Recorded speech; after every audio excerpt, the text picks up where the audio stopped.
जिस वक्त ये 3 दहशतगर्द मारे गए, उसी वक्त लोकसभा में ऑपरेशन सिंदूर पर चर्चा शुरू हुई। चर्चा की शुरुआत रक्षा मंत्री राजनाथ सिंह ने की। उन्होंने ऑपरेशन सिंदूर के बारे में डिटेल में सदन को जानकारी दी। रक्षा मंत्री ने बताया कि पहलगाम के बेहद क्रूर आतंकवादी हमले का बदला लेने के लिए भारत ने 7 मई को किस लक्ष्य के साथ ऑपरेशन सिंदूर शुरू किया था और हमारी आर्म्ड फोर्सेस कितने प्रिसिशन के साथ सिर्फ 22 मिनट में आतंकवादियों के 9 ठिकानों को तबाह करने में कामयाब हुई। इस हमले में 100 से ज्यादा आतंकवादी मारे गए। राजनाथ सिंह ने साफ साफ कहा कि ऑपरेशन सिंदूर का मकसद पाकिस्तान के साथ युद्ध बिल्कुल नहीं था। भारत ने सिर्फ पहलगाम में अपनी बहन बेटियों का सिंदूर मिटाने वालों को सबक सिखाने और आतंक के आकाओं के ठिकानों को नष्ट करने के लिए ऑपरेशन सिंदूर लॉन्च किया था और हमारी फोर्सेस ने लक्ष्य को पूरी तरीके से हासिल किया।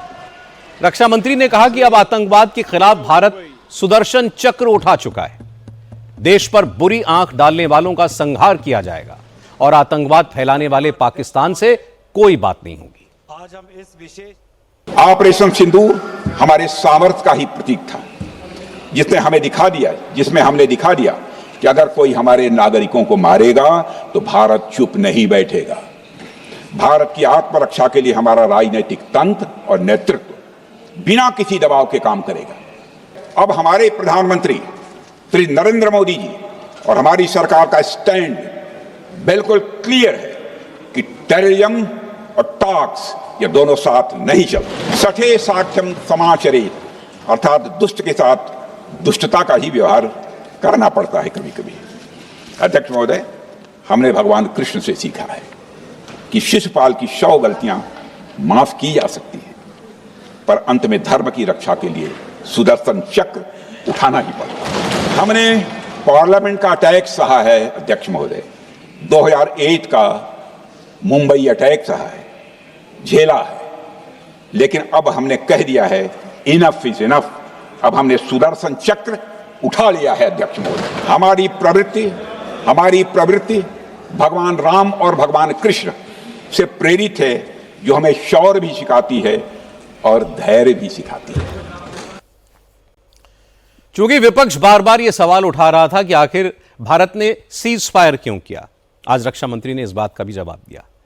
राजनाथ सिंह ने कहा कि भारत का इरादा पाकिस्तान की जमीन पर कब्जा करने का नहीं था, इसलिए जब पाकिस्तान गिड़गिड़ाया, अपने एयरबेस तबाह होने के बाद उसने भारत से रहम की भीख मांगी, तब जाकर भारत ने ऑपरेशन सिंदूर पॉज करने का फैसला किया। हालांकि रक्षा मंत्री ने यह भी कहा कि ऑपरेशन सिंदूर ऑनगोइंग है और अगर पाकिस्तान की तरफ से फिर कोई गुस्ताखी हुई तो इस बार उसको ऐसा सबक सिखाया जाएगा जिसे वो हमेशा हमेशा याद रखेगा।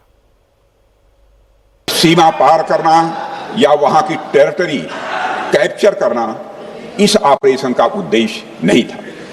ऑपरेशन सिंदूर प्रारंभ करने का मकसद था अध्यक्ष महोदय उन टेरर नर्सरीज को खत्म कर देना जिन्हें पाकिस्तान ने बरसों से पाला पोसा था, और यह ऑपरेशन उन मासूम परिवारों को न्याय दिलाने के लिए लॉन्च किया गया था जिन्होंने पाक स्पॉन्सर्ड टेररिस्ट अटैक्स में अपने प्रियजनों को खोया था।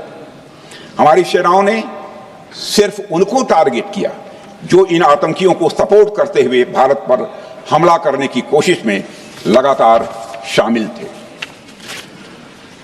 अध्यक्ष महोदय, ऑपरेशन सिंदूर का ओवरऑल पॉलिटिको मिलिट्री ऑब्जेक्टिव यह था कि आतंकवाद के रूप में प्रॉक्सी वार लड़ रहे पाकिस्तान को सजा दी जाए, और इसी वजह से आर्म फोर्सेस को पूरी आजादी दी गई थी कि वे अपने टारगेट खुद चुने और करारा जवाब दें।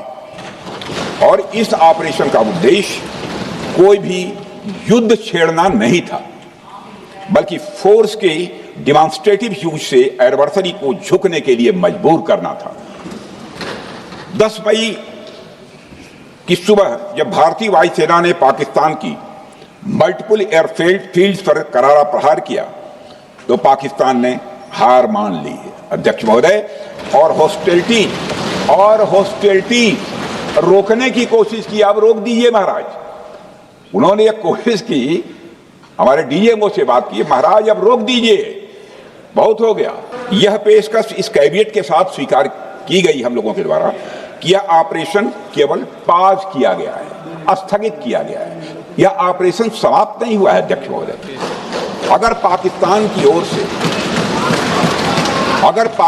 की ओर से भविष्य में कोई भी मिस एडवेंचर हुआ तो यह ऑपरेशन, अध्यक्ष महोदय, मैं सदन को आश्वस्त करना चाहता हूं, दोबारा प्रारंभ हो।